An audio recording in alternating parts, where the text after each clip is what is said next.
The sharp crack of gunfire echoed down Main Street as Elizabeth Vallejo dropped her basket of groceries, clutching her swollen belly with both hands. It wasn't the sudden violence that made her gasp, it was the warm rush of fluid streaming down her legs, soaking her dress right there in the middle of Harmon's General Store in Vallejo, Texas, 1878.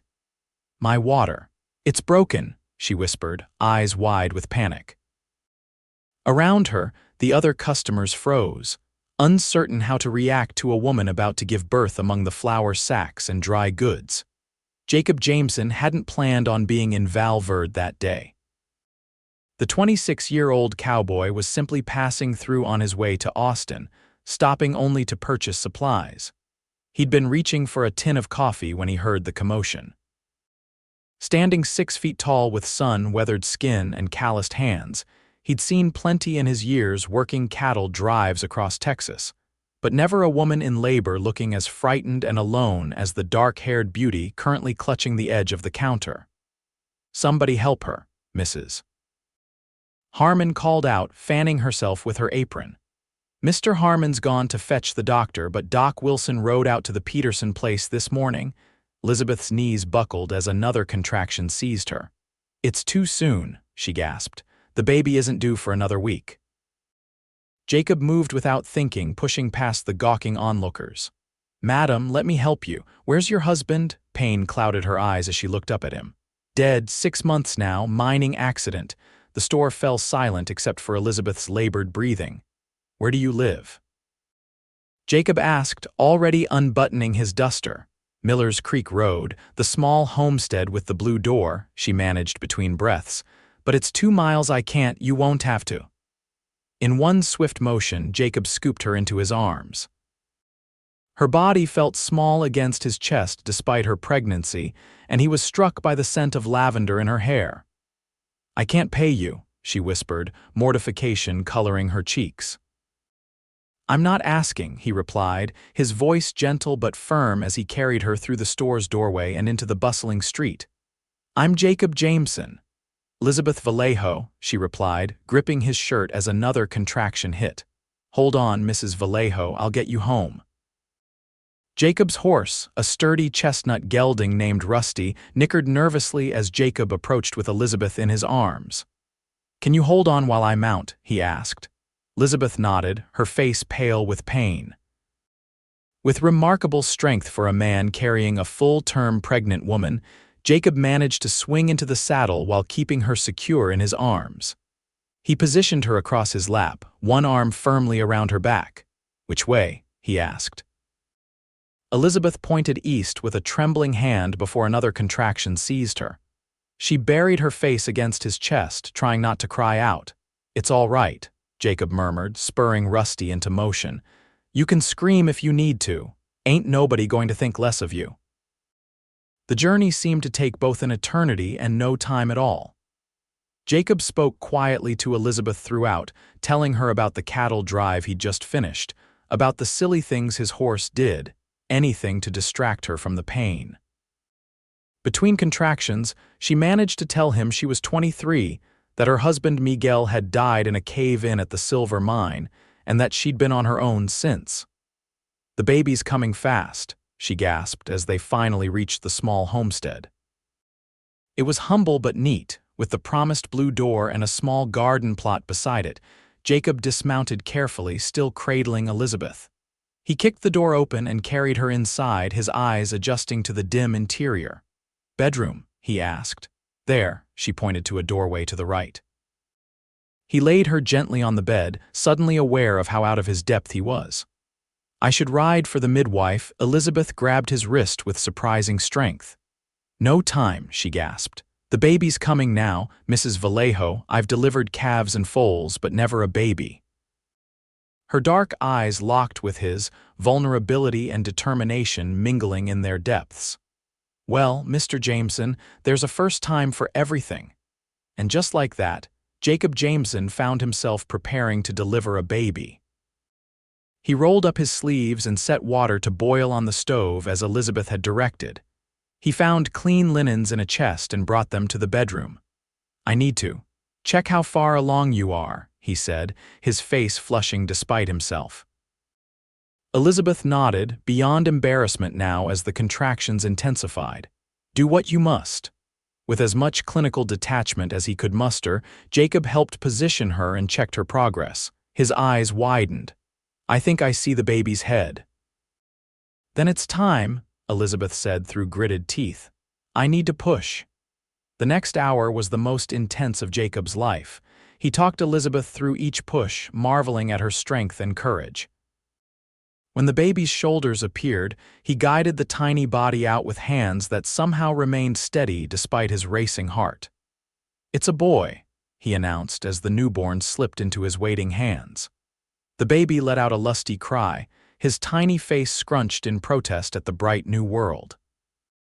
Tears streamed down Elizabeth's face as Jacob placed the squalling infant on her chest. Hello, little one, she whispered. You're early, but you're perfect. Jacob busied himself with the afterbirth and cleaning up, giving mother and child a moment of privacy. When he returned with a cup of water for Elizabeth, she looked up at him with an expression that squeezed his heart. You saved us both today, Mr. Jameson. Jacob, he corrected gently, and you did all the hard work, Mrs. Vallejo. Elizabeth, she replied with a tired smile. After what we've been through, I think we can dispense with formalities. As the afternoon light filtered through the curtains, Jacob found himself reluctant to leave. He built up the fire, prepared a simple meal from Elizabeth's pantry, and tended to his horse, all the while checking on mother and baby periodically. He needs a name, Elizabeth said when Jacob brought her some broth. Jacob glanced at the sleeping infant. What are you thinking? I was going to name him after his father, but now. She looked up at Jacob, her expression thoughtful. I think he should have his own name, one for his new beginning. That sounds right. Samuel, she decided. It means God has heard, because someone heard my prayers today and sent you. Jacob's throat tightened unexpectedly. Samuel is a fine name. As dusk fell, Jacob reluctantly prepared to leave. I'll fetch the midwife or doctor to check on you both, he said. And I can ask if there's a neighbor who might stay with you for a few days. Mrs. Rodriguez down the road sometimes helps me, Elizabeth said, but she hesitated. Will you come back to check on us? Jacob met her eyes and something unspoken passed between them. I'll be back, he promised. He rode into town and located both the midwife and Mrs. Rodriguez, a motherly woman in her 50s who immediately packed a bag to stay with Elizabeth. The doctor, having returned from his house call, promised to visit first thing in the morning. That night, Jacob took a room at the town's only hotel. He'd planned to continue his journey to Austin the next day, but now found himself reluctant to leave Vallejo. There was something about Elizabeth Vallejo, her courage, her quiet dignity, the way she'd looked at her son with such pure love that had gotten under his skin. Morning found Jacob back at Elizabeth's homestead, carrying a basket of supplies from the general store. Mrs. Rodriguez greeted him warmly. She's been asking for you, the older woman said with a knowing smile. The doctor was just here, says both mother and baby are doing remarkably well. Jacob nodded, oddly relieved. May I see them? Elizabeth was sitting up in bed, little Samuel nestled in her arms. She looked up when Jacob entered, and the smile that lit her face sent an unexpected warmth through his chest. You came back, she said. I promised I would. He set the basket down and removed his hat, suddenly self-conscious. I brought some things. I wasn't sure what you might need. Thank you. She studied him for a moment. Mrs. Rodriguez says you plan to travel on to Austin today. Jacob shifted his weight. Those plans can wait. And so began a pattern. Each day, Jacob found another reason to delay his departure. There was a leak in Elizabeth's roof that needed fixing. The garden required tending. The chicken coop had a loose board. Elizabeth needed firewood split for the coming weeks. A week passed, then two. Jacob took a job at the local livery stable, renting a small room behind the blacksmith shop. Each day after work, he would stop by Elizabeth's homestead, always with some small gift, a jar of honey, a length of bright ribbon, a picture book for when Samuel was older. Mrs. Rodriguez had returned to her own home after the first week, but she visited daily, her eyes twinkling knowingly whenever she saw Jacob and Elizabeth together. It was on a warm evening in late May, nearly a month after Samuel's birth, that something shifted between them. Jacob had finished repairing the porch steps and joined Elizabeth, who sat in a rocking chair, Samuel sleeping against her shoulder. "You've done so much for us," she said softly. "I don't know how I'll ever repay you." Jacob leaned against the porch railing, watching as the sunset painted the Texas sky in brilliant oranges and pinks. "Seeing you both thriving is payment enough." "Why did you stay, Jacob?" Her question was direct, her gaze steady. "What's keeping you in Vallejo?" The answer was simple, though it had taken Jacob weeks to fully admit it to himself. "You are, both of you." Elizabeth's eyes softened. "I have nothing to offer a man like you." "That's not true," Jacob countered, moving to kneel beside her chair. "You have more courage and strength than anyone I've ever met. You're rebuilding your life with such grace." He hesitated, then gently touched her hand. "I find myself wanting to be part of that life if you'll have me." Elizabeth's eyes filled with tears. "It's too soon." "Miguel would want you and Samuel to be happy and cared for," Jacob finished gently. "I'm not asking to replace him, I'm just asking for a chance." She didn't answer right away, but she didn't pull her hand away either. That night, Jacob walked back to his room with hope blooming in his heart. The following Sunday, Jacob escorted Elizabeth and Samuel to church. It was the baby's first outing, and Elizabeth was both nervous and proud as the townsfolk gathered around to coo over the infant. "You've got a fine family starting there, Jameson," remarked Sheriff Tate, an older man with a silver mustache and kind eyes. "Oh, we're not," Elizabeth began. "Thank you, Sheriff," Jacob interrupted smoothly, placing a protective hand on Elizabeth's back. Later, as they walked home, Elizabeth gave him a questioning look. "Sorry if I overstepped," Jacob said. "I just didn't want to put you in an awkward position of explaining." "Explaining what exactly?" There was a hint of amusement in her voice. Jacob stopped walking, turning to face her. Samuel was cradled in her arms, blinking up at the bright sky. "Explaining that I'm in love with you, but we haven't sorted out what that means yet." Elizabeth's breath caught. "Jacob." "I know it's fast," he said quickly. "And I know you're still grieving. I'm not pushing for anything, I just—" He ran a hand through his hair in frustration. "I've never been good with words." "Then don't use them," Elizabeth whispered, and rising on her tiptoes, she pressed a gentle kiss to his cheek. Actions speak louder anyway. That kiss, innocent as it was, changed everything. Jacob began courting Elizabeth properly, mindful of her status as a recent widow and new mother. He brought flowers along with the practical gifts. He took Sunday dinners with her and Mrs. Rodriguez, who had appointed herself as chaperone and greatest supporter of their budding relationship. Elizabeth bloomed under his attention. The grief that had shadowed her eyes began to lift. She laughed more, sang to Samuel as she worked around the house, and greeted Jacob with increasing warmth each time he visited. But it wasn't all smooth sailing. There were evenings when memories of Miguel would overwhelm her, and she would grow quiet and distant. Jacob learned to give her space on those nights, understanding that her heart was learning to make room for both her past and her possible future. There were also practical concerns. Elizabeth worried about what people would think if she remarried so soon after being widowed. She worried about Samuel growing up confused about who his father was. And beneath it all, she worried that Jacob would one day regret binding himself to a ready-made family. "I need to know this isn't just because you feel responsible for us," she told him one evening as they sat on the porch. Samuel, now 2 months old, was sleeping inside. "You delivered him, but that doesn't obligate you to us." Jacob took her hand. "Elizabeth, I was falling for you before Samuel was born. From the moment I carried you out of that store, something inside me knew you were going to change my life." She studied his face, searching for any hint of uncertainty. "And what about your plans? You were heading to Austin for a reason." "I was going to see about a ranching job," Jacob admitted. "I've been saving for years to buy my own spread someday, but plans change, dreams change." "I don't want to be the reason you give up your dreams." Jacob's laugh was soft. "You're not asking me to give up anything." Dreams are just empty promises unless you have someone to share them with. By midsummer, Jacob had moved into the small cabin behind Elizabeth's house, close enough to help but separate enough to preserve her reputation. The arrangement raised a few eyebrows in town, but most people understood and respected their situation. It was Sheriff Tate who finally pulled Jacob aside after church one Sunday in August.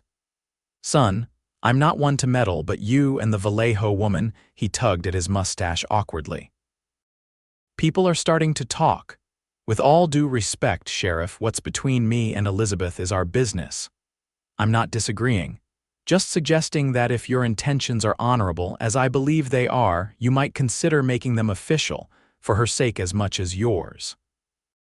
Jacob nodded slowly. "I've been thinking along the same lines, just waiting for the right time."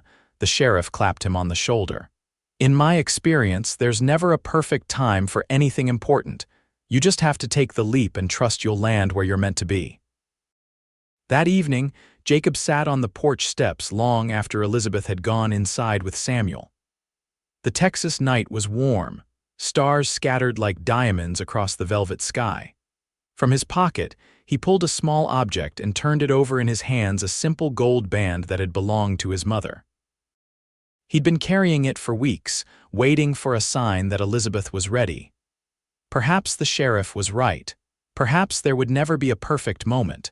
The following morning, Jacob rose before dawn and rode into town. He returned with a bundle of fresh wildflowers and a small package from the general store. Elizabeth was hanging laundry when he arrived, Samuel sleeping in a basket in the shade nearby. "You're back early," she observed, smiling at the flowers. "What's the occasion?" "No occasion," Jacob replied, helping her hang the last of Samuel's tiny clothes. "Just thinking we might take a picnic down by the creek later if you're feeling up to it." Elizabeth's eyes lit up. "That sounds wonderful. I haven't been further than the garden in ages." The creek was a peaceful spot about a quarter-mile from the homestead, with cottonwood trees providing dappled shade and the gentle sound of water flowing over stones. Jacob spread a blanket while Elizabeth settled Samuel in a nest of soft cloths. "It's beautiful here," she sighed, closing her eyes and turning her face to the filtered sunlight. "I'd almost forgotten what it feels like to just be." Jacob watched her, mesmerized by the way the light played across her features. At 3 months postpartum, she had fully regained her strength. Her dark hair was longer now, cascading down her back in soft waves. There was a quiet confidence about her that hadn't been there when they first met. "I brought something for you," he said, retrieving the package from his saddlebag. "Well, 2 things actually." Elizabeth opened her eyes, curious. "What's the occasion?" "Life," Jacob replied simply, handing her the first package. She unwrapped it carefully, gasping softly when she revealed a leather-bound journal and a fine fountain pen. "Jacob, these must have cost a fortune." "You mentioned wanting to write down memories for Samuel," he explained. "So he knows about his father, about his birth, about everything important." Tears welled in Elizabeth's eyes. "Thank you, it's perfect." Jacob took a deep breath. "There's one more thing." He reached into his pocket and pulled out a small cloth pouch.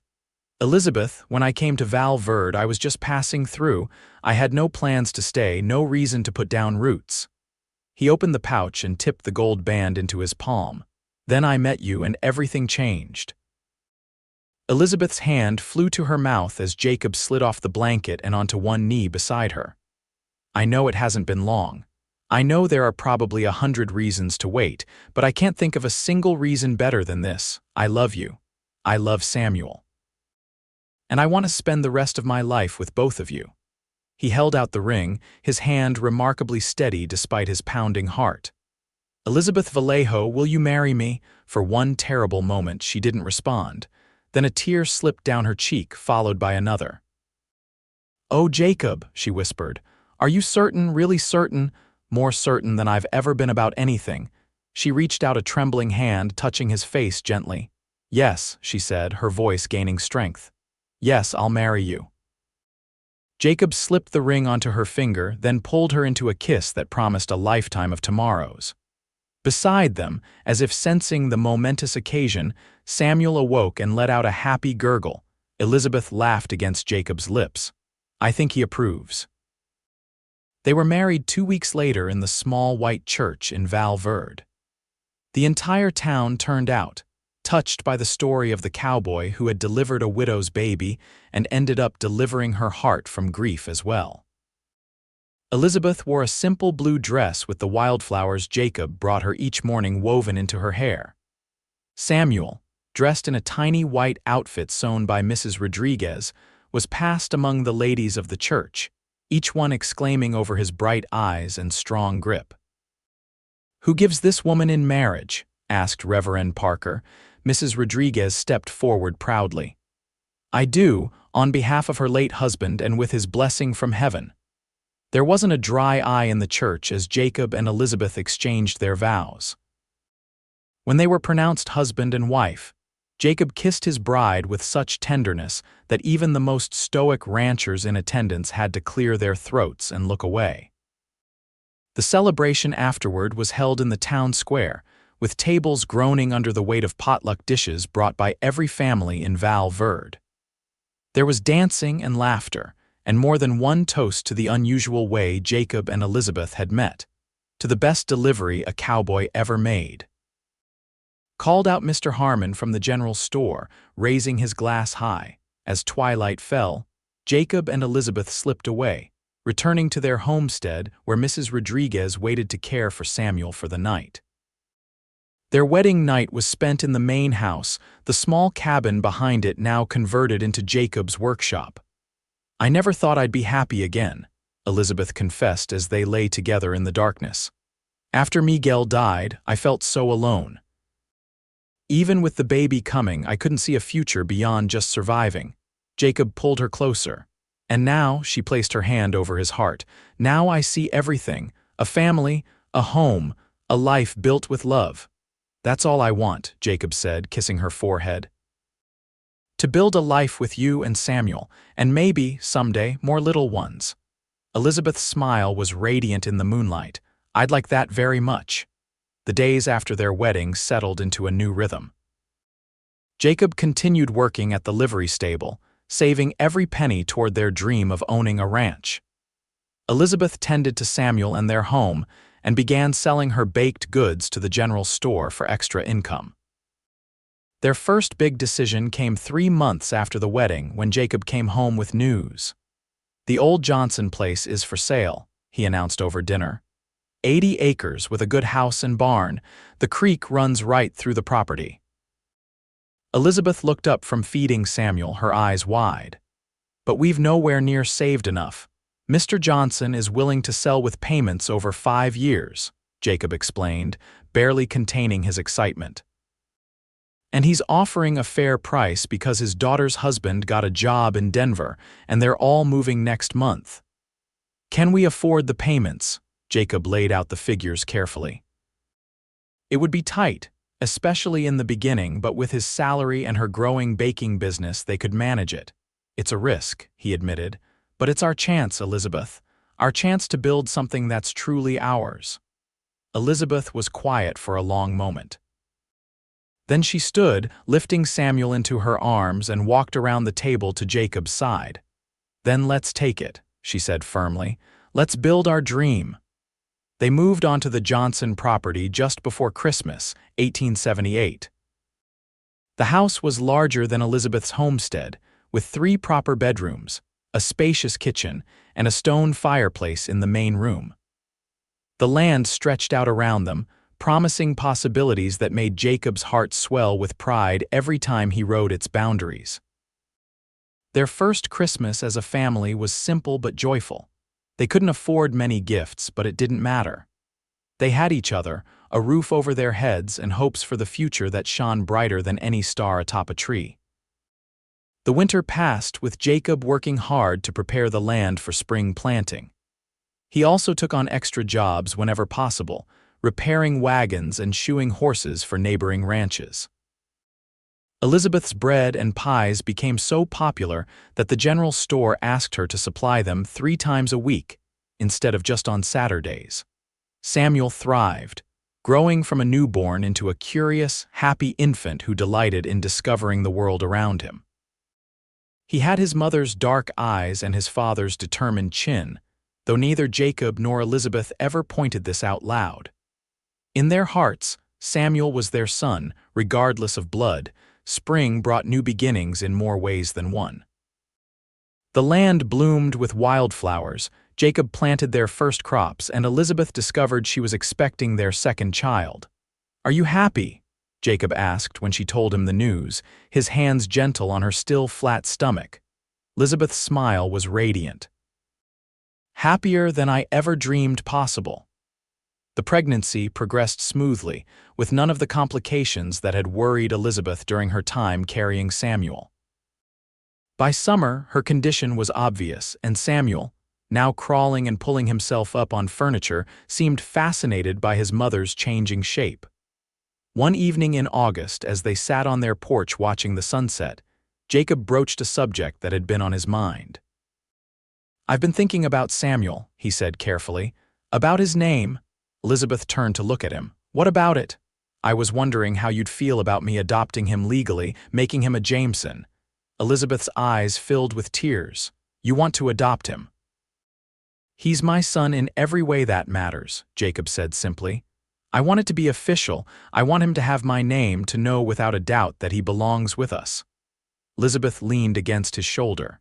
"Miguel will always be his birth father," she said softly. "But you're the father he knows, the one who will teach him and guide him. I think it's right that you adopt him."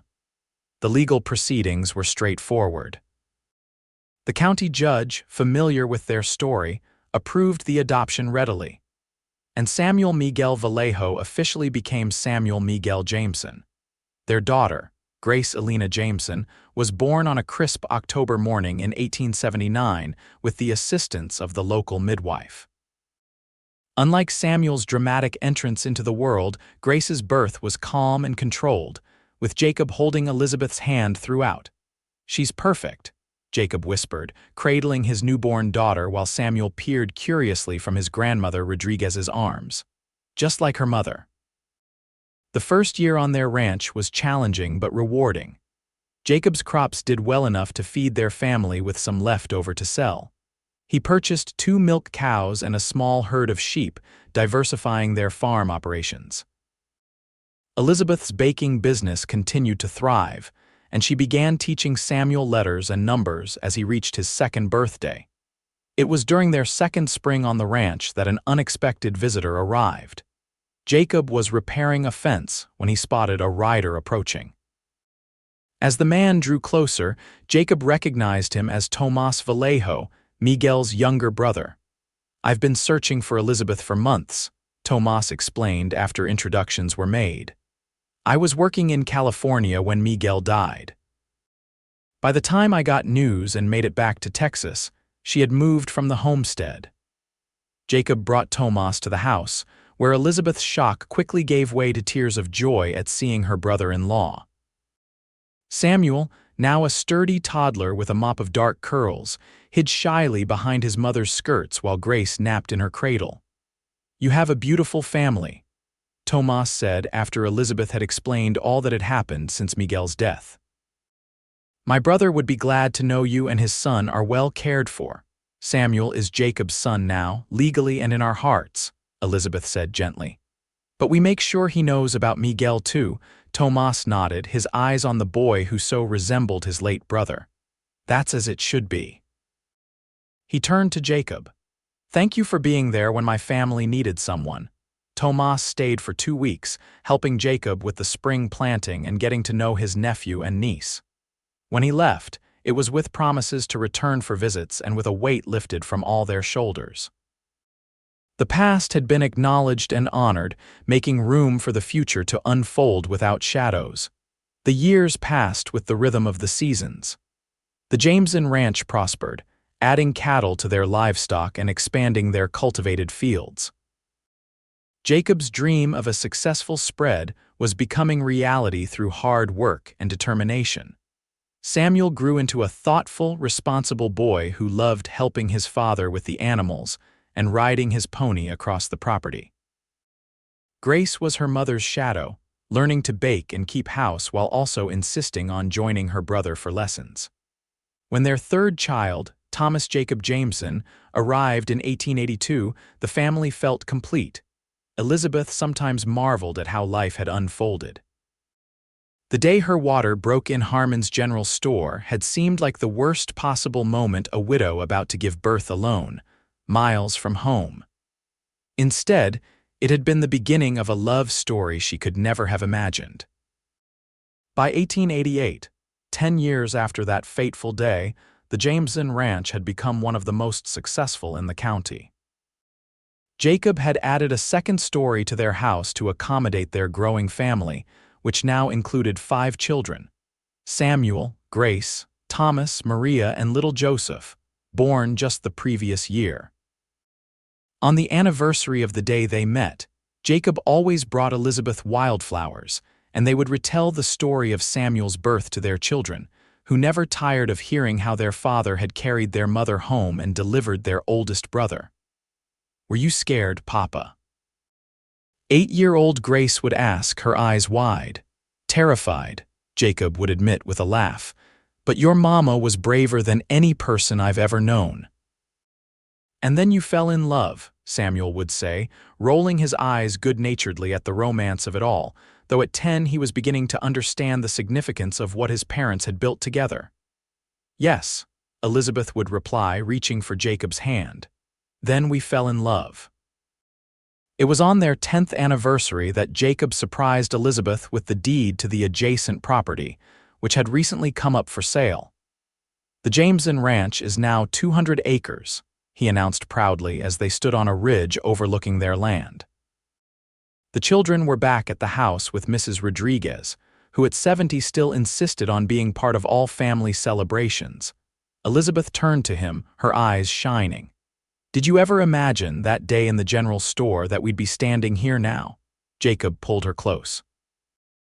"I couldn't have dreamed it, but from the moment I carried you in my arms, I knew I never wanted to let you go." "And you never did," she whispered, stretching up to kiss him. As they rode back to the house, where their children waited to celebrate with the special dinner Elizabeth had prepared, Jacob reflected on the unexpected turns his life had taken. He had entered Vallejo as a drifting cowboy with no ties and no plans to stay. He was leaving that identity behind as a husband, father of 5, and respected rancher with deep roots in the community. All because of one dramatic moment in a general store and the courage to follow where his heart led. That evening, after the children were asleep, Jacob and Elizabeth sat on their porch swing, watching the stars appear in the Texas sky. "Do you ever regret it?" Elizabeth asked softly. "Staying in Vallejo, taking on a ready-made family." Jacob turned to look at her, his expression tender in the lamplight spilling from the window. At 36, there were silver threads beginning to appear in his hair and lines around his eyes from squinting in the Texas sun. Elizabeth, at 33, was more beautiful to him than ever, her face softened by motherhood and happiness. "Not for a single moment," he replied, his voice firm with conviction. "Every choice I made led me to you, to our children, to this life we've built." "I've never been more certain of anything." Elizabeth nestled against him, her head on his shoulder. "When my water broke that day, I thought it was the end of something. I never imagined it was just the beginning." "The beginning of everything," Jacob agreed, pressing a kiss to her hair. Above them, a shooting star streaked across the night sky, a fleeting reminder of how quickly life could change, how a single moment could alter the course of a lifetime. For Jacob and Elizabeth Jameson, that moment had come in a general store in Vallejo, Texas. And all the moments since the challenges and triumphs, the laughter and tears, the growth of their family and their land had only confirmed what they'd somehow known from the start. They were meant to find each other.